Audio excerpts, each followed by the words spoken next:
Hello, everyone. Kathy and I are back, and look who I have with us. Who is it? You? Hi, hi everyone. Hi, Hearties. Hi, Hello, Cyberland. Wyman. Hi, Kathy and Roxanne. Thank you for having me.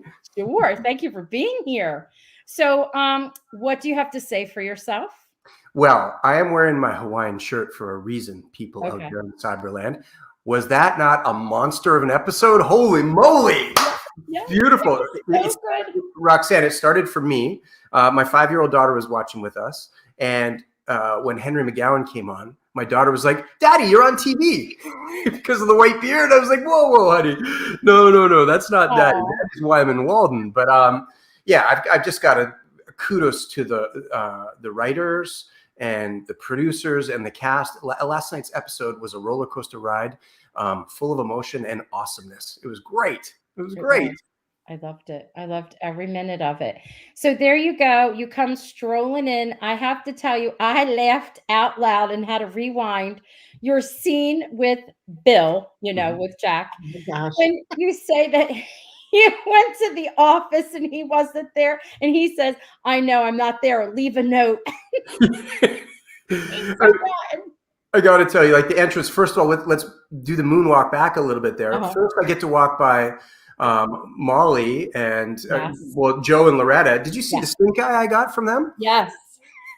No, the choreography of that scene, it took us, I think, 3 or 4 takes to get the timing right. Mm-hmm. And I didn't get to see the stink eye, right? So I just kept going through and I move on and I get beckoned by Jack.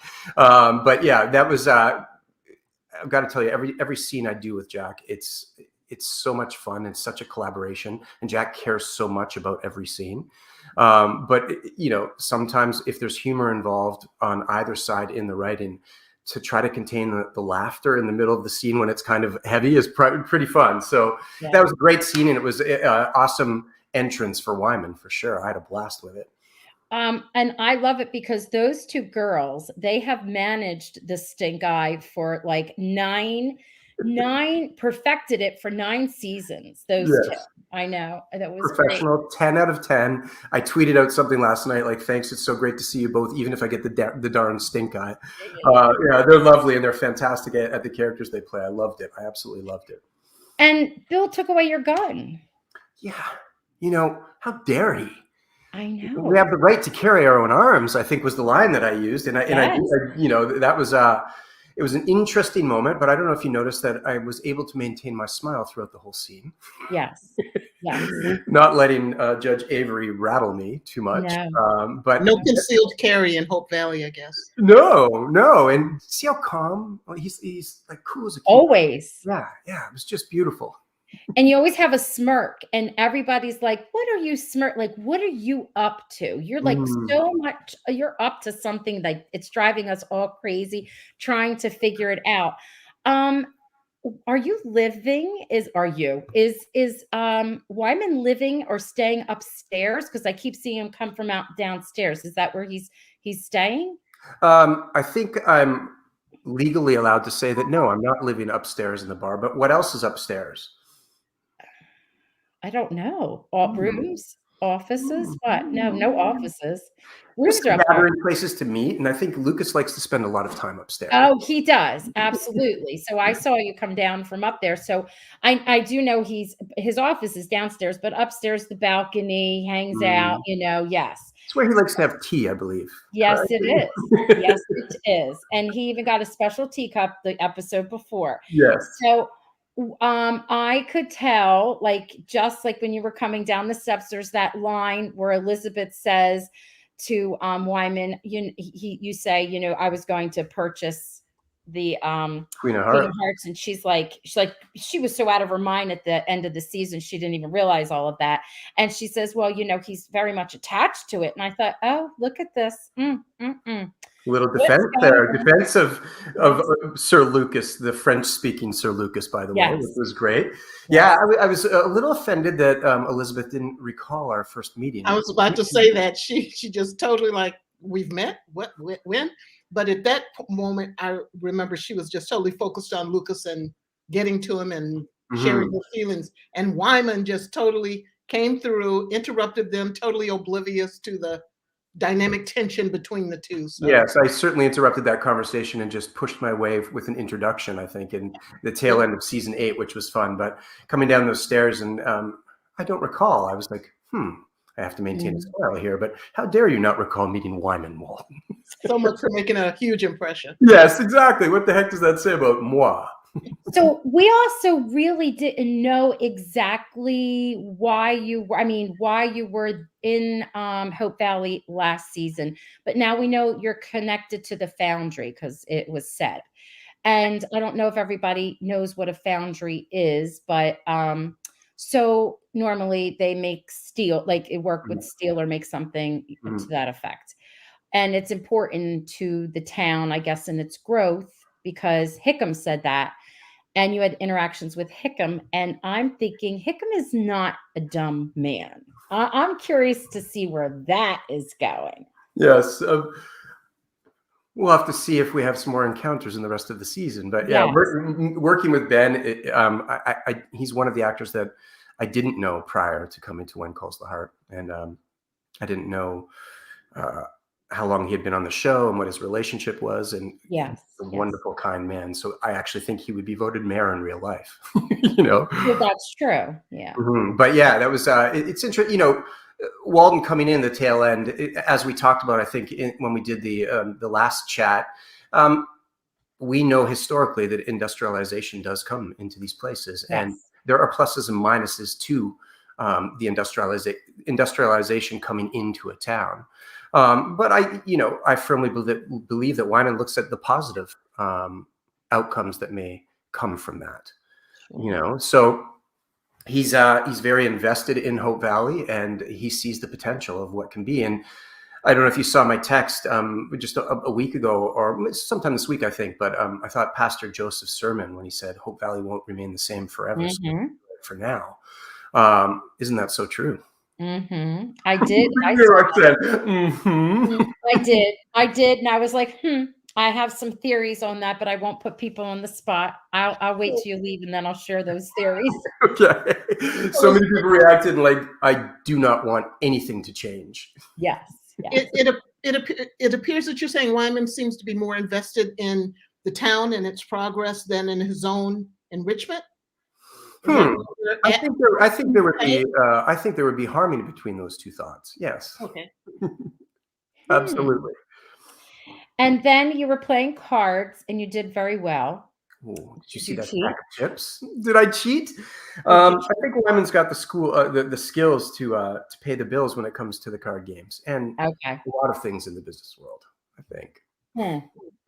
Now, you had a partner that we saw you with at the end, but it looked like you two weren't really getting along. But I do know from the behind the scenes that were shared that you do have more scenes together. So Mr. Spurlock, I think we get to see him episode 4, the next one. At the end of the trailer, you saw Julius, as I like to refer to my good friend. Yes, he and I had a smile on our face with our encounter with Lucas.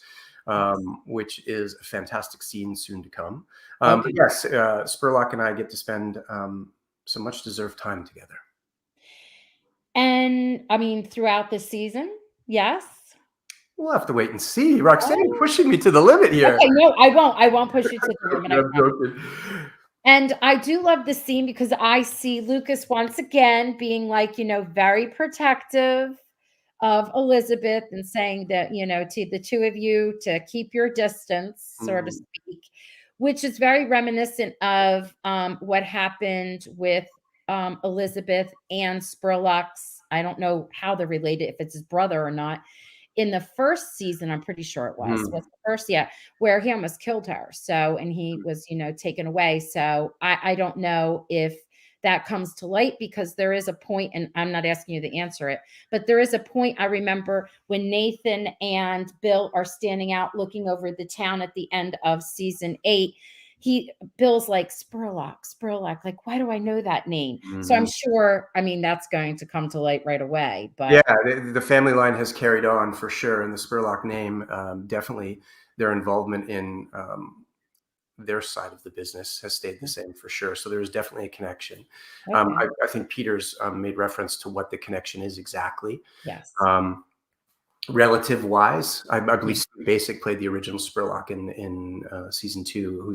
He's a great guy and a great actor, and Paul gets to come back in this season, and he's got a big set of shoulders. So what was something that you loved and enjoyed doing in this episode? Any funny things that you I mean, like I said, the scene with Jack, the entrance of Walden into the episode, because, you know, just up until shooting, I think I told you, I didn't know what Walden's involvement was going to be with season 9. I hadn't received any scripts and didn't know what the story was. So when we finally, when my agent called and said, "Yep, okay, we're coming back in episode 3," I was really excited. And just to see, you get the stink eye from the ladies, and then I roll over to Jack, and he's just a cool cucumber. I loved shooting that scene. The hat was funny, wasn't it? There's some comments about the hat last night that I thought was great. But yeah, that scene with Jack and just sitting in those moments of finding that delicate balance of uncomfortable silence between the two of us, I love, but maintaining the smile. So I loved shooting that scene. I loved doing the card playing scene with the chips. First of all, the background performers were at the table were great, and they were wonderful. And I think you probably recognize them because they've been probably established as continuity throughout a lot of the seasons. But they were lovely to work with. And then the opportunity, every time I'm working with Chris, I love it because there is that tension between the two of us. But I have to keep my smile and he has to keep his cool. Yes. So it was beautiful playing that scene. So I'm looking forward to further escapades throughout the season. Do you want to see if we can answer a few questions before you go? That would be amazing. That would be amazing. Family, I don't know. Some of these questions, these people push their limits. It could also be cool things like little things like that. Lillian says Wyman needs a new hat. I agree. Yes, I'm not going to say any more on that. Let's see. Oh, that's just a funny comment. Maybe they're going to end up in the clinker. I hope not. Let's see. Oh, I know what there was a question, and so we find out through what Lucas says at the end that there's some kind of a connection between you and Jeanette. Are you aware of the connection, or you can't even answer that? I wasn't quite sure what Lucas was saying because it was a bit of a mystery and a shock to all of us. I think my safe answer is watch the episode back and pay attention to that last 30 seconds. Okay. All right. I think I kind of know. I kind of know what the answer is. They're just talking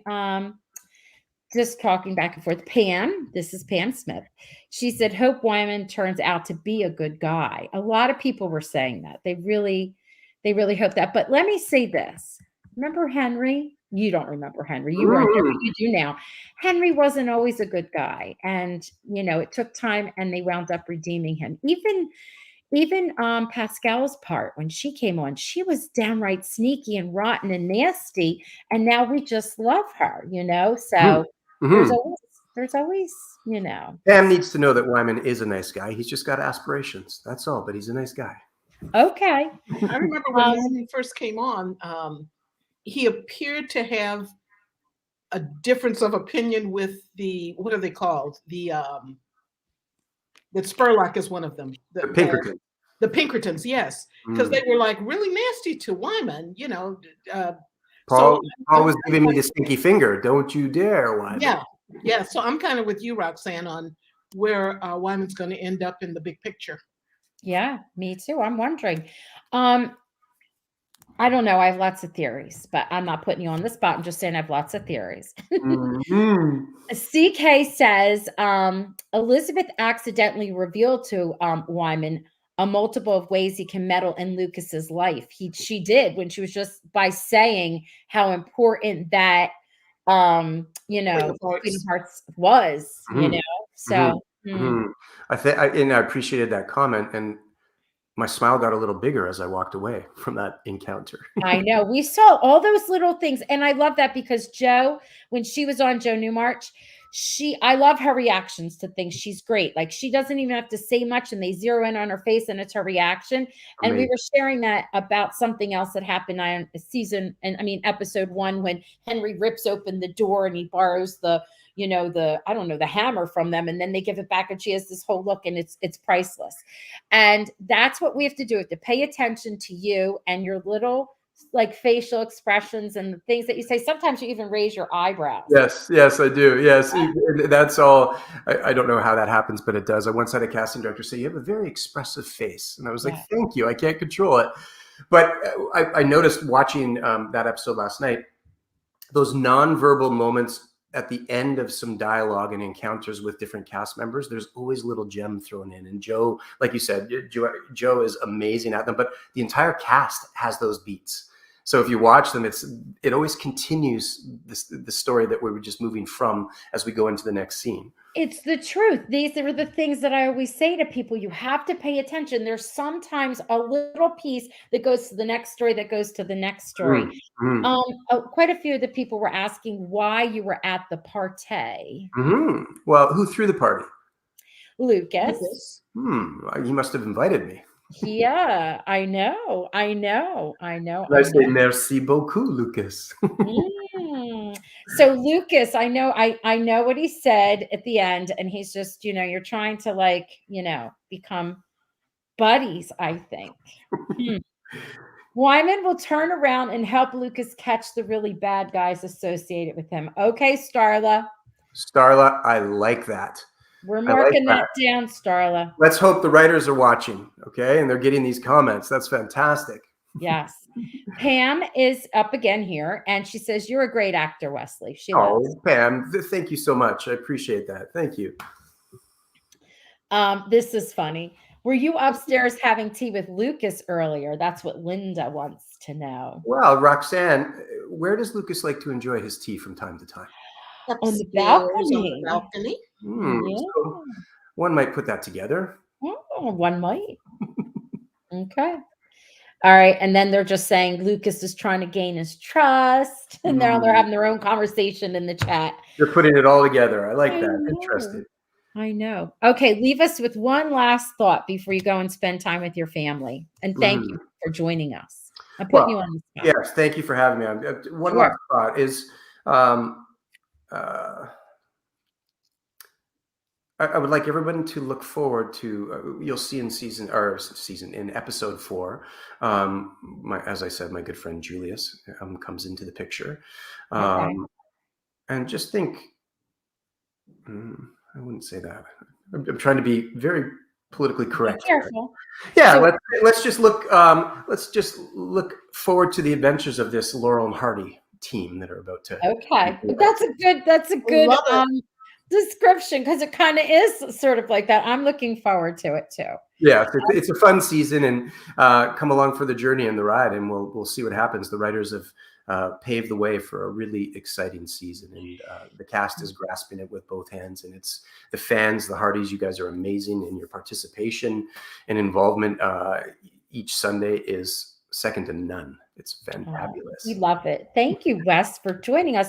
We're going to leave you with this comment before you exit and go enjoy your family. It says, "Thank you for coming back, Wes. Hearties are thankful for you sharing your time with us." Oh, Margie, thank you. And to everyone. Yeah, it means the world to me. And I will be there with bells on as long as Wyman kicks around, and I'll dive in with the social media stuff and sharing the adventure with you. Thank you so much. Thank you. Kathy and Roxanne. Bye. Awesome. Take care.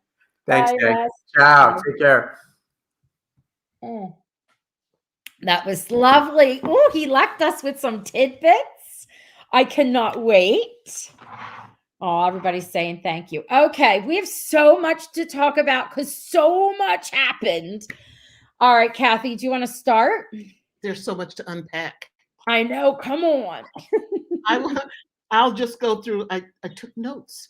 All right. So now that Nathan has got the facial hair and the new attitude, I'm wondering if Newton is like, "Who are you and what did you do with my Nathan?" Is that Nathan's evil twin? I don't know. Yeah. Gustav is Lucas's cousin. That just blows me away. It kind of reminds me of, there was one episode of the Andy Griffith Show where it came out that Barney and Andy were cousins, and then you never heard another word about it. Oh But I no. think this is going to lead to something. I have no idea what, but when calls the heart never Yes. reveals something if there's not an end game. There's a Right, reason for that. So I'm getting set for the ride. Wait a minute, don't go any further. Hold your thoughts. Let's go back to, I want to like jump in with you. Let's go back to Newton and Nathan. That's a good point, because when you change and something happens to you, animal senses that inside of you. Now, of course, he's spooked, I'm sure, because he was hit too and injured, but his owner is not the same. Like his partner, Nathan, almost said Lucas.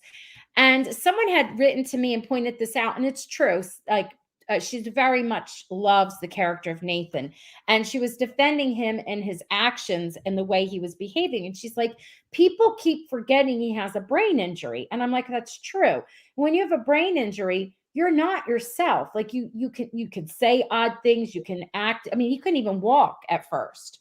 So if he is a little more outspoken than he normally is, because Nathan is not very outspoken, I get it. It's not like he has a new lease on life. He kind of is new. You know what I mean? I think in addition to the brain injury, he's also suffering from some PTSD. Yes. And I also think that I personally totally underestimated how badly he was hurt from the whole Elizabeth choosing Lucas thing. I think he really, and this is his way of coping. He's kind of lashing out a little bit. He's being passive aggressive, basically, with Elizabeth and Lucas. And I think it's all coming from a place of, I get, knocked down by this news that the woman I'm in love with doesn't love me. And then he gets hit, by this car. So yeah, I give him some slack for this. And he's getting a new hat. I love that his new hat comes. I love this scene when he picks up his new hat. He can't even get inside the store, and they're like, have you read Elizabeth's book? And he's like, no, I haven't. And then Ned says the same thing. He's like, no, I haven't. So then he tries to leave, and before he can leave, I love when she says she being Florence, he watches his eye and he's looking at May Sue outside, and she's like, oh, you just had your heart flouted. And I love when he leaves, he says, I'm not ready for a new courtship, which we have to talk about that. And then he goes, and my heart is not flouted. Like, did all of you people just chill, leave me alone? Yes. I know. Process all of this. I know. And here's the thing. They never courted. I mean, so his brain really is not working, because he may have had feelings for her, but they never got to the point where they were courting. I'm sorry. I know every detail of every script of every scene. There was no courting. They tried to go out to dinner as friends with the kids and stuff. And even that didn't happen. Unfortunately, that's when, Helen arrived in town. So no. Yes. Now, Julie here, I didn't want to just leave because I know we'll do questions and come back. It says, I don't think so. I think Newton associates being injured with Nathan. And that is true. And I do know he will, but he won't even go near Elizabeth, and he won't go near, I don't know if Robert tried, whoever else, because he has his own issues. He got his own PTSD, I think. But this is his horse. This is his person. So if I also feel like, again, Nathan's not himself. An animal, especially a horse, picks up on that. And I think that might be part of the issue. Like the two of them together are going to get like therapy from May Sue, because she even at first said, no, you can't be there. And then he says, what changed? And she said, I can, more or less kill two birds with one stone kind of thing. Yeah. Like I'm going to be therapeutic for you as well as, your horse. Nathan whisperer. Yes. He needs a Nathan. Nathan needs a whisperer. I mean, the guy has been through a lot, and his defense mechanism is to be snarky, but it's hilarious. I love it. I think it's great. And everybody he's snarky to can handle it. They can hold their own. Elizabeth can, like, and so can Lucas. Lucas gets up there right away. As good as he gets. Yeah, he took it for the whole episode, and he goes, "Oh, by the way, here's your hat." Yeah. Oh, smashed out. It was great. Oh goodness, it was so great. Okay, so go ahead, Kathy. You moved on to what was the second thing you were? Oh, Gustav. Gustav, I just there's something there. That's all I'm gonna say. I don't know what it is, but Gustav and Lucas somewhere down the road. Pieces are being put into place here. The writers are ingenious. That's all. I give them so many mad props that they're putting all the little chess pieces in place, and I think it's going to blow our minds when we finally when it all Figure it comes all out. together, probably in the last 2 episodes. I hear you. And the part about them being relatives, I thought it was hilarious. Again, I mean, people were like, someone was like, everybody was angry. I didn't think everyone was angry. I thought people were emotional or disappointed, and they were trying, and I have a reason for all of that too. But the part about Gustav, so when he came in, you know what, chefs are, especially French chefs, are notoriously known to be very like, I am the king and the queen of the, Divas, they're divas. yes, they are very temperamental, and he is, and he's always been. He's always out there. Oh, you forgot the mushrooms, and your mind's somewhere else. And then when she was asking him, "Is he in his office?" and he goes, "He's always in his office." And then Lucas is trying to ask him some questions, and he answers like maybe yes, maybe no, and he's like, "Well, what?" Like he gets on his nerves, and that's why he's like, "He's lucky. He's lucky. He's my cousin."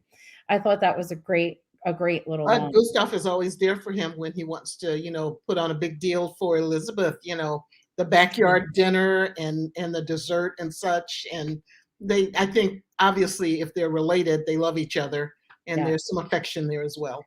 And I agree. And when he watches them together, he gets a smile on his face. Yeah. And whenever he sees Elizabeth, he lights up. He really likes her. Yeah. So I think that's all good stuff. I love it.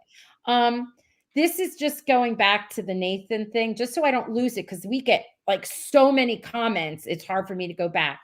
Arlene saying, did anyone notice how he gently rubbed Elizabeth's name while reading Elizabeth's inscription in his copy of the book? Yes, I did. They zeroed in, and his thumb was like real soft on I saw it. And listen, the writers are amazing. You can't have somebody all of a sudden, oh, I'm over it. We wouldn't believe that. We wouldn't. It's not fair to the storyline. We're too smart for that. No one just wakes up. I mean, the man really loved her. He came to the town because he felt like he needed to do because of what happened, and she was a wife without a husband who just died, and then she was pregnant. He came to the town for that, and then he fell in love with her. He stayed, so he's not just going to like disappear. Oh well, yeah. He's a good guy. Yeah, he is. It says Gustav's attitude seemed to have gotten a little more edgy. I think so, Janice. Yeah. And sometimes that's a clue that the person's going to play a more prominent part in the storyline. That could be it. Yes. I don't know, but that could be. They're giving him more personality. Look, Janine Marie wants to pair him up with somebody. Maybe put a little romance, get a little romance going. With the rolling shoulder. Yeah. The mushrooms. Lucas, the mushrooms. Oh, I'm going to the mercantile. Yeah, Lucas jumps when he snaps his fingers, though. I know. That's true. That's true. All right, go ahead, Kathy. What do you have next? Viv and I can't think of the little boy's name. His real name. Oh, I forgot what his real name is. They did a wonderful, wonderful scene, and I'm so glad that that seems like such a real rational reason for Cooper to feel the way he does, because he was worried about his sister. I just love that interaction. I just loved it. I love the conversation that came after that, and both Viv and Natasha kind of alluded that we would get more about their background, and every episode we were getting more and more, and I think we're going to somehow meet their family or find out from where I know they're from the States, but where, because they started to talk about what happened with the doctor, and they could have so easily said, look what happened to us, they didn't treat us fairly, but they chose not to, because they didn't want them to be bitter or to have that hurt like they're protecting them. That's why they kept on going down the road, so to speak. Well, And she I did thought, share it with Carson.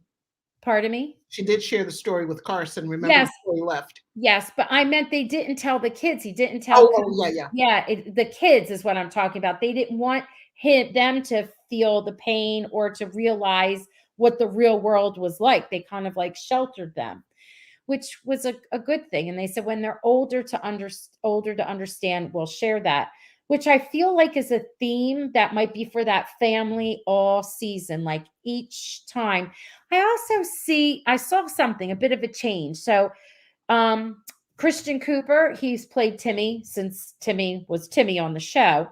And he's real tall now and handsome. He's growing up. His character's not so sweet. He's a bit of a grumpy troublemaker a little bit. He's the tall. And how about what he did with the book? He put the book in front of Angela when the kids were in the church, Yeah. and they were like, he put it in front of Angela because she can't see and didn't know it was there. Right. And he had that smirk on his face, and Coop was like, Timmy, because he didn't realize it happened. And I thought, I don't know. That was mean-spirited. Yeah. And he looked like he was a little like Enjoying it? Pardon me? Enjoying it? Yes. But then the episode before that, he was those boys with getting into trouble with Cooper. Cooper was going to do the slingshot, and he was there, and he kind of like talked a bit back. I don't know. I could be reading into it a bit much, but I think Timmy's character is getting a little like naughty. I don't know. Yeah. And again, if you're right, I don't think we've seen the last of it. So, we will. There's a lot coming up that we know about, such as the fire, maybe other stuff that may be all tied into, mischief that didn't start out to be that nasty. But, I've kind of been thinking the Pinkertons are responsible for all the bad things that are going to happen, but that's not necessarily so. So it'll be an interesting ride. Yes, I mean, they're telling that story a little at a time, and it said Timmy and Cooper are bad influences on each other, and I have to agree, they are already. We could tell. And I remember the first few years, the boys would get into fist fights because they said they were minor sons, and we kind of gotten away from it only because of just COVID and the things that have happened. But I see that it looks like, they're making the boys rowdy again. Which is okay. That just makes for interesting stories. I saw and I don't know if people don't like spoilers on here, close your ears. I saw a couple episodes later, I think it's episode 6, where it looks like someone has like a food fight of some sort in the ice cream shop. And all the younger characters are like looking in and seeing what's going down. I'm interested in seeing what goes down, if it's the kids or not, like what's happening in that one. Yeah. I picked up on something, and I may be the only one who picked up on it, and it may be my wild imagination. But Okay. I feel like there was some kind of undercurrent going on every time Faith encountered Misu and Nathan. And it could be just the fact that she's lonely, because she rushed right over and tried to reach Carson after one of those encounters. So I'm wondering, I really, really don't have the energy for another, triangle. I hope they're not going there. And Misu did say, I'm in no position, even if there were sparks, I'm in no position to follow up on them. So I don't know what's going on there, but there was a little undercurrent that I'm wondering if they're going to follow up on. Did you pick up on anything like that? I did. And I think that at this stage, it might be more a bit of she's protecting Nathan. He's already been through something. And this woman, she thought she could trust her, but then she couldn't. She kind of lied her way in, and then she's kind of forceful, saying, I could do this job. You like believe in me, kind of thing. And Faith's like, okay, like I have a choice here. And yes, I see where she's looking out. I think it's more right now. She's just trying to protect her friend. And when she went to go call Carson, I wasn't surprised because she had those feelings of, what was going on with May Sue and like you said, and Nathan. And then Henry doesn't want to be examined. by a female. I get that, although females had to be She's examined. feeling kind of defeated at the moment. And I feel like she still doesn't have that confidence because when she was talking on the phone, she wasn't assertive enough. And when she gave her name, she didn't say Dr. Faith Carter. She said Faith. He'll know. Faith Carter. But I think she was trying to reach him as Faith, not as Dr. Carter. She needs that reassurance from him. It'll be interesting to see if Paul comes back or doesn't come back, how that affects her storyline. I felt really bad for her. I did too. And I remember Andrea saying that it's a year of growth for her and learning, about herself. So I find it, I'm waiting for her to have to do something major, like something that helps like with someone's life. I know she already helped out with Nathan, but I feel like something even more life-threatening type where she operate on Angela. Yes. Some kind of, brain thing or ocular or you never know. Something important. Janine Marie is saying, I agree, Roxanne. I don't see romantic sparks with Faith and Nathan at this point. Nathan is intrigued by Mesu, but not enough to say there is a love connection there either. And you're right.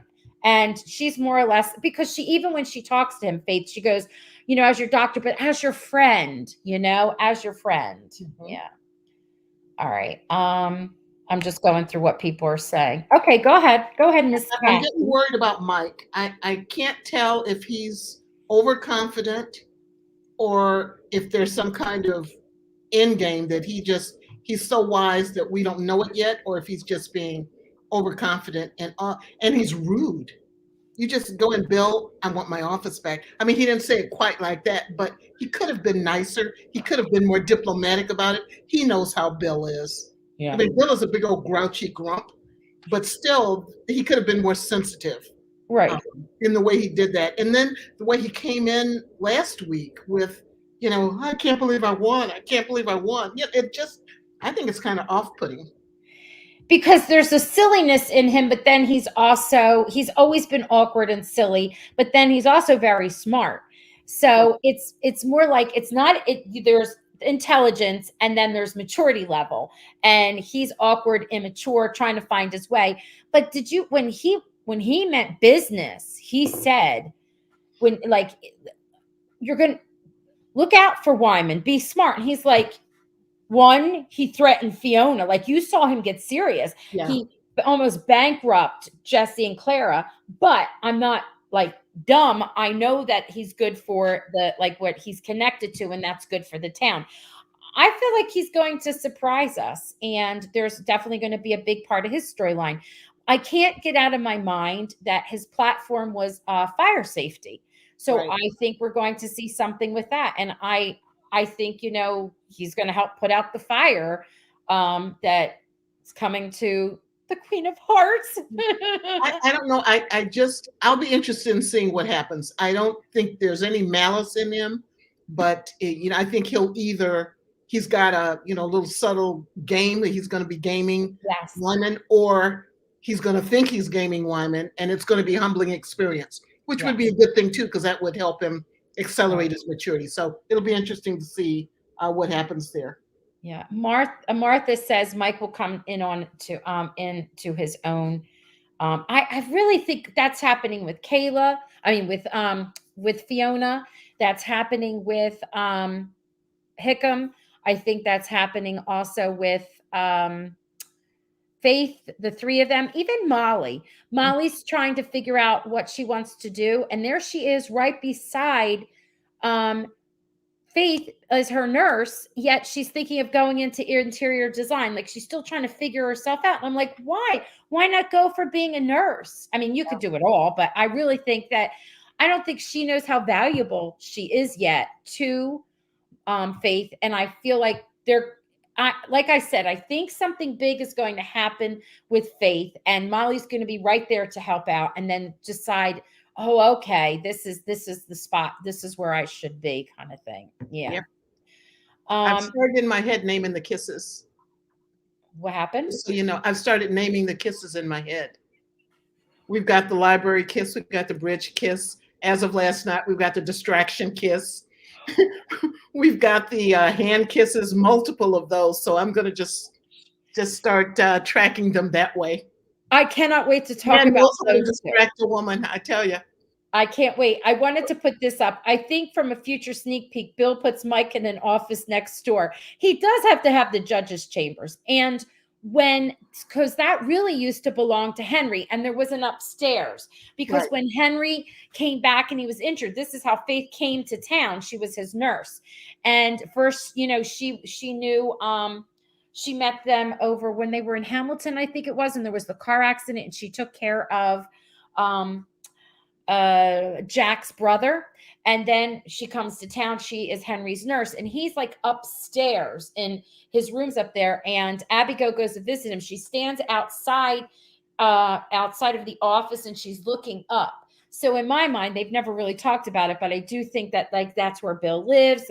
There's more than just one office there, Right. and there's enough room for him, to let Mike be in there. I mean, they got to talk about stuff, I mean, he's the judge, and was he a sheriff? No, he's a forensics. Yeah, he was the sheriff.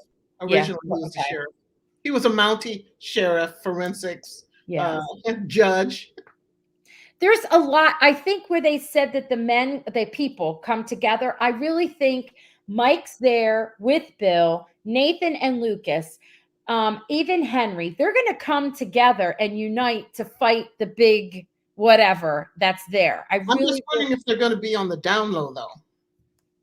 And do they all know what each of them are doing? I think it would be kicky if they're each in their own way, trying to undermine what Buffy the Vampire Slayer used to call the big bad. This season, the Pinkertons are the big bad and Spurlock. So I'm wondering, I'd love a scene where they all encounter each other and realize we're all on the same side. Let's that would be funny. Combine our forces, yeah. But they're all doing their little side things, and then they like two here, two, and then they come together or something. That could very well be. Before we move on, Rona, I think that's how you pronounce your name, Rona. Hi, Rona. Mike was in charge of fireworks in the New Year's episode, which is true. He brought up all the candles from the Mercantile for Jesse and Clara's wedding, and he was the one closest to the fire at the oil derrick. You are correct. So that's why he made that his campaign. If you were my student in my class, I would say, yes, thank you for paying attention. So all those little things would naturally be that he would want to campaign for fire safety. But as mayor, he's going to see that maybe they have to upgrade. But we do know that it is going to be something this year. And it's funny because every year it's something little and more. Last year was the oil derrick. This year, I think, is going to be bigger, kaboomy kind of thing. I'm so shocked that the library didn't go up in flames after that last episode where they had all the candles, lit around the library. It's like, well, I guess they didn't have fire safety laws back then. So, well, kind of. So, are we ready to talk a little bit maybe about Henry, or talk a little bit? Are you ready for the Lucas and well, I have something about Elizabeth in the show in general. What did you think about Henry in this episode? I think Henry, each episode, he inches a little closer to happiness. And I think he thinks he doesn't deserve it. And he's going to fight tooth and nail. And I also think that he is going to be a key player in whatever this collaboration ends up being and trying to bring down the Pinkertons, Spurlock, and or Pacific. Is it Pacific Northwest? Yes. Yeah. I think Henry is going to be key there. I just want to say one thing. When Henry mentioned he had visited his son and his son was marrying Rachel, is Rachel Lee's niece? Is that right?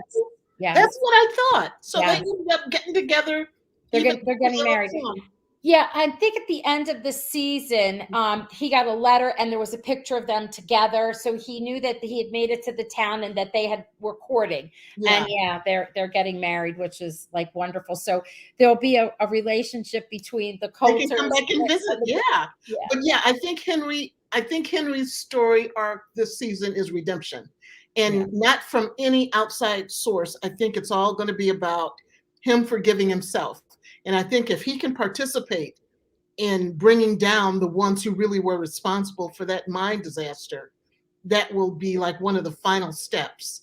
And I hope they find some lady who loves him back. I really want that for him. He deserves it. I know. And, the first episode, they said something like that. In the second episode, they had something. And even in episode 3, they did, because Henry, like Lucas said to him, Lucas really does care about him.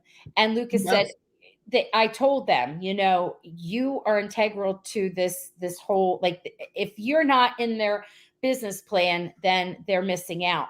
But then he says, I'm going to drop off Elizabeth's book for you. Right. Yep. And he wanted him to read it. And you could see him sitting in his chair with a smirk on his face, and he's reading it. And I love it because he gets to see himself through the eyes of someone else, which is a nice thing and very enlightening. So I hope that is like boosting up his confidence too. So each episode we're seeing something along the way. My head nearly exploded. Why? During the last scene of the episode when a certain someone was speaking French, but my mind leapt to, are we going to see Janelle? Is it Janelle or Jeanette? Jeanette. And I'm wondering I'm praying that she will be an older woman, because she's the widow of his partner. And I would love some kind of romantic adventure for Henry. I would just love that. So that's my wish, that Jeanette comes to town and she's of an age and she falls for Henry, and vice versa. I think that because they brought her back, I think it would be very weird if we don't get to see who she is. And if we don't, that would be weird. Writers, that's weird. I'm letting you know, writers. But I think we should. That would be very disappointing if we didn't. I don't know if she's going to be young. I don't know if she's going to be older. But I am thinking to myself, wow, that is pretty much, Kate is here. I want to highlight that. Is very much close, like a secret. They're not letting that out. Not to digress, but I'll tell you, like, the writers and the producers and Hallmark smart about certain things. Well, about a lot of things. But when there was the Feeling Butterflies movie that came out, we had access. I had access to all of the characters, and I could interview all of them. They were like, yes, yes, yes, yes. And then when the show came on and watching the movie, there was like the best kept secret was we didn't know who this one character was to Kevin McGarry, like Garrett he played. We're like, who is that? Who was she to him? We didn't even know because nobody interviewed her. We didn't even really know she existed. So everybody was out there tweeting and talking about it. Maybe there was a handful of people, but most didn't. And I thought kudos to them because they didn't give it all away. And the same with this. Nowhere can we see pictures. Nowhere do we see her name on anything. Not yet. So I hope we get to see, even if it's someone talking on the phone somewhere else, like she doesn't have to come into town. We better get to see who Jeanette is. I love the head exploding moments. I was just like the adrenaline rush of what the hey, Lucas. I know. He was so intense in that last few seconds. I know. I wanted to, is it Kate? Is this what Kate wrote? I think Henry is working his way to forgive himself and then leaving to go with Abigail when he does. No, he's not leaving the show. Yeah. No. Henry's not allowed to leave the show. No. I do hope we find out a little bit more about what did go down, though, because they kind of allude to it. They don't really tell us when he has that conversation with Elizabeth, right? He said a little bit. I think she turned him down, basically, but how she did it may be the bone of what happened. Maybe because he just still has too much guilt to deal with. This is interesting. Lynn, somehow I believe Henry and Cooper will help each other come to terms with their own struggles. I love that. Guilt. Lynn. They both share guilt. Wouldn't that be great? And he's good. Yes. And I could see that little connection going on. So I want to talk about Lucas and Elizabeth together. I love the chemistry of the two actors. I know they're very good friends, but I just love how the two of them are invested in who their character is and then in their relationship, because they make it so believable. It's, like I say, very authentic. when they were sitting on that bench and they were chatting and they were turned and they were talking to each other, Chris, the actor, as Lucas, had his hand around her. And the entire time he's talking to her, he has like a slow little rubbing her with his fingers on her back constantly. When she goes to talk to him, she like cups his face.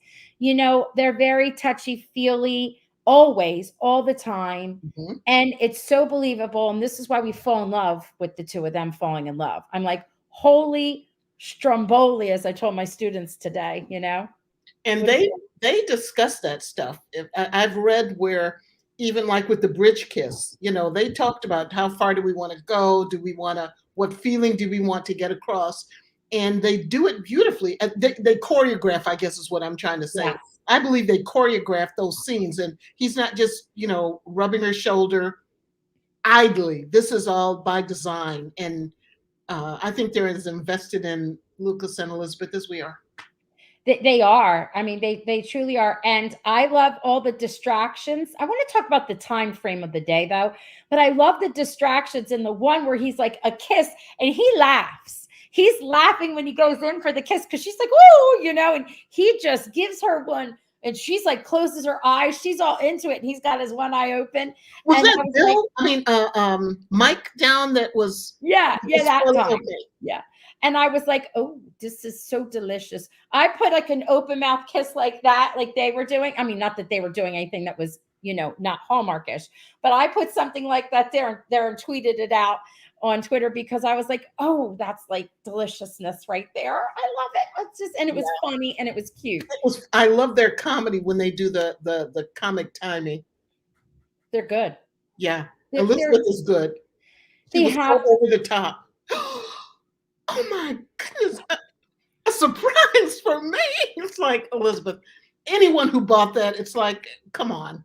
She right away, I always say Pascal, but right away, Rosemary was like, oh, she knew. But you know what I thought was cute was when she's like, I could do it. And he laughs. He puts his head down and he laughs. You know she couldn't.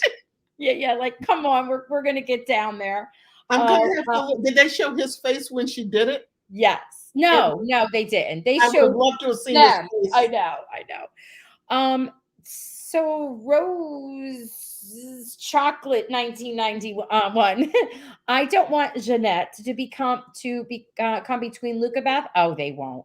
No. But if he becomes properly jealous, that would be great because you know we were robbed of a jealous E in season 8, and except for episode 1. We were or 2. She was jealous when she thought the mom, his mother, was a woman for him. She was about to jump. Oh, Helen! Until she found out who she was. It's, I mean, a little tiny jealousy. That's fun. That's fine. It'll be fine. I mean, it's kind of normal. It's not over the top. It'll be good. I'm okay with it. But I wanted to talk about, if it's okay, if I'm ready, I wanted to talk about the entire episode. So first of all, I thought it was a little odd to me timing wise. And I don't mean to be negative. I just had to get it squared in my head because I'm a time person. Like every minute, I just whacked my Italian hands, just whacked myself in the face. So we have her in the beginning of the day before everybody goes to work. They're lining up and she's signing their books, right? And then she goes to work and teaches. And then she comes home and she's disappointed by everybody's news. And then she thinks she's going to have dinner and they have a party. In my head, she should have gone to school. When school was done, she could have done the book signing, then thought she was going to have dinner with Lucas. And I don't get why she had to do it in the morning. What time does she get up? I'm a teacher. What in the world time does she get up? And why are the kids always in the schoolroom before she is lately? I don't like that. This is the second time they've been inside. So just from a teacher's perspective, no. Anyway, those are my thoughts. But this is what I wanted to talk about. I don't know if I do know.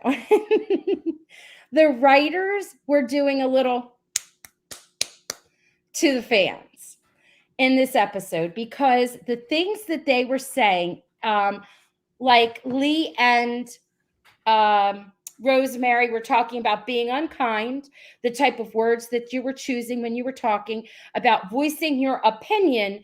But you really weren't voicing your opinion. You were like, they were nasty with their comments. And the same with Elizabeth, when she was like, these are just fictional characters. I wrote down what she Right. said.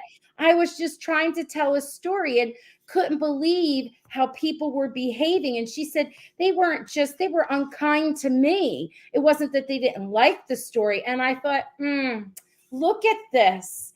It sounds like the writers who wrote their story last season, and when they wrote it to go a certain way, people got all bent out of shape. And instead of being mature and going with the storyline, they started to get nasty and personal to people. And I thought, oh, look, they're putting that in the story. Unfortunately, the people that was aimed at just do not get subtlety. They are not going to get it. It will not penetrate. So I appreciate their effort, but I just don't think it will turn anything around. Well, that's okay. I mean, we're not going to talk anything about the negativity. It's just that I loved that they snuck that in there. I thought it was great.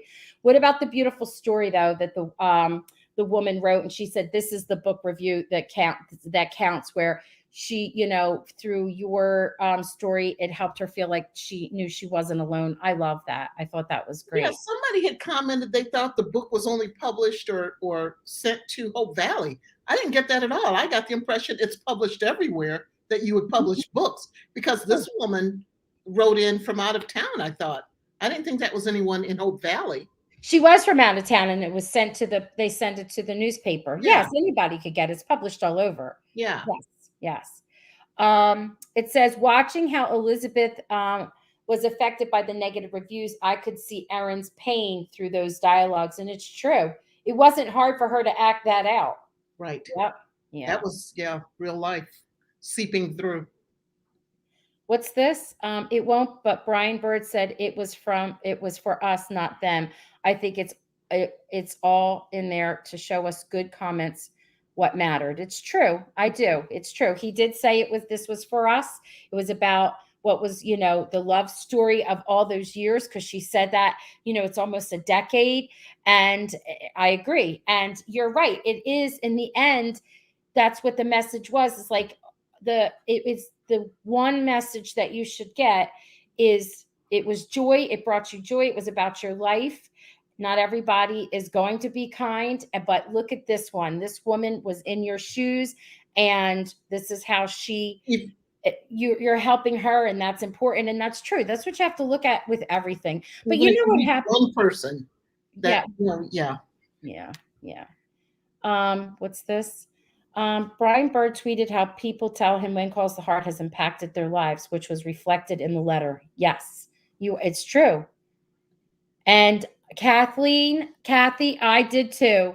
I started crying when Rosemary read that letter to Elizabeth from the widowed mother, and how Elizabeth could have such a great impact on someone else's life. Yep.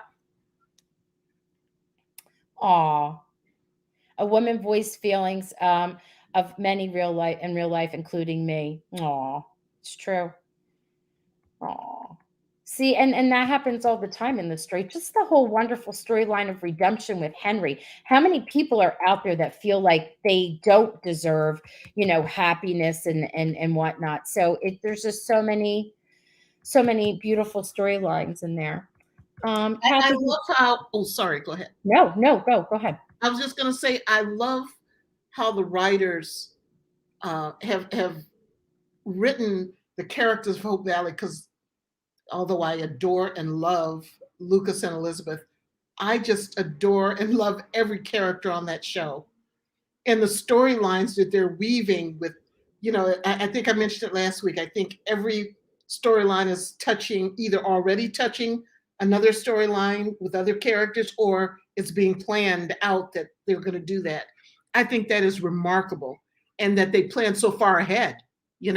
Everything they're doing now makes no sense to us, but let's talk about it a few episodes down the road. All the little tiny pieces along the way that we need to pay attention to. I agree. Wyman was saying the looks, at the end of scenes. Yeah. There's so many comments, and I'm trying to see. I don't know if anyone has questions or whatever, but I wanted to say, I love that you join in with us. And Kathy and I had come up. Well, Kathy came up with the idea, and I loved it. And then we forgot. So we got so into our conversations. So we're going to do a little catch up. So Kathy, you want to talk about your MVP idea? So yeah, I thought it'd be fun for Roxanne and I to talk about who we thought was the most valuable player in each episode, and that's character versus the actor. So it's just which character really moved storyline the best in each episode. So that's what, and then we thought we'd each, share who we thought was the MVP for each episode. So I love that idea. So in episode 1, I think we were in agreement that the way it was so knitted, like when one storyline stopped, I know people thought it was choppy and I didn't. One storyline stopped, it connected to another storyline, which connected to another storyline. So we were thinking that all of the characters, right? Yep. Which translated into really the writers were the MVPs because they just made it happen. Yeah, the writing was amazing. I love that. Okay. And episode 2, who was it for you? That was the MVP? I think that was Henry. It was. And I agreed with you because we have our ideas and then we came together. I thought so too. And how about in this last episode? Last episode, hands down for me, it was Lucas. And it was he was MVP for the last 2 minutes of the episode because not only was the scene acted to perfection, what he said, that little 2 minutes of dialogue just was the catalyst for so much storyline that's going to happen over the next several weeks. There was so much to unpack there that I think he just took it out of the park. I agree. And I hope people paid attention to exactly what was being said because people right away are saying, oh, I knew he was shady. I mean, John Tinker himself said, no, we cleared that up. If you paid attention to what he said, he's trying to help out. He's trying to help and he's trying to get close to Wyman. And somehow Jeanette is involved. And protect Elizabeth and little Jack. Yeah. So I always thought that their lives would be threatened a bit. I thought that. I thought little Jack and Elizabeth might be threatened along the way. I don't know. And when he is protective, we've seen him get angry before, but not really angry when he kind of told off Nathan, where he's like, you better be doing the right thing for these two, for Allie and for Elizabeth, kind of huffy. But then, now we see him really angry because he's trying to protect. And when he had to protect Elizabeth from that guy from his past, he was kind of ticked off then too and got, went into Papa Bear mode. But the other thing about the episode was when you think about the range of emotions that he had to go through in that one episode, kudos to Chris for the acting, but kudos to the writers. He did some comedy with Gustav. He was loving with Elizabeth. There was comedy with Elizabeth. And then there was that intensity at the end of the show. And I think he knocked it out of the park with that episode. He did. Yes, he did. He did. Let's see what we got. Oh, you all.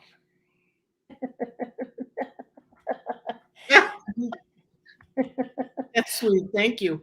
Oh. I hope you're talking about us. We're taking credit for that. We're taking that one.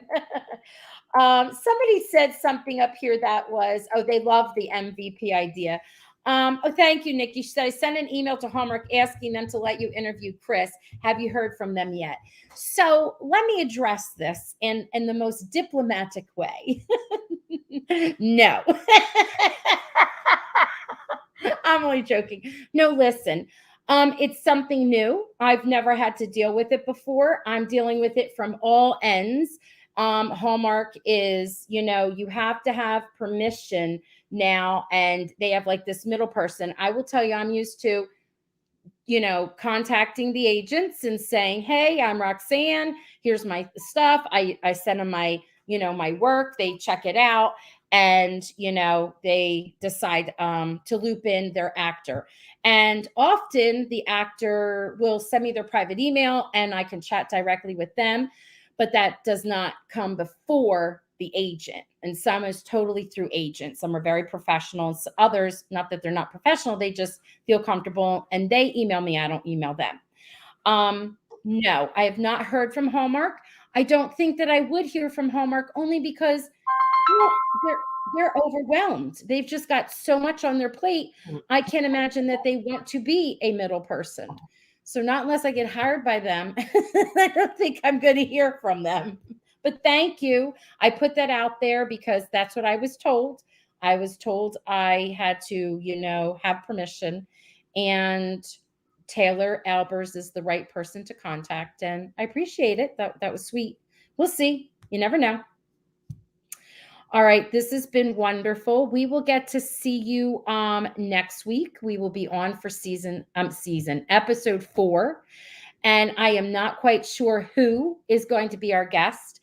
And just in case we don't have a guest popping in, Kathy and I have like a little idea of what we want to do right in the beginning before we start our analysis.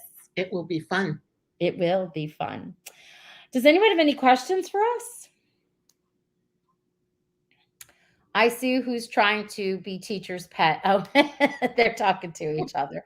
Ha ha, Kate says. Let's see. When Rosemary was reading that letter, I thought of the military wives of deployed soldiers raising their children on their own. It's very hard. You are correct, Linda. Yes. Yeah, next week, Lucas babysits Jack. My ideal guest would be to have Chris on because it's his big episode that's coming up. So that would be fantastic. And he could talk about what it was like to be, working with adorable Highland. He's such a cutie patootie. But as far as I know, I don't think that will be happening.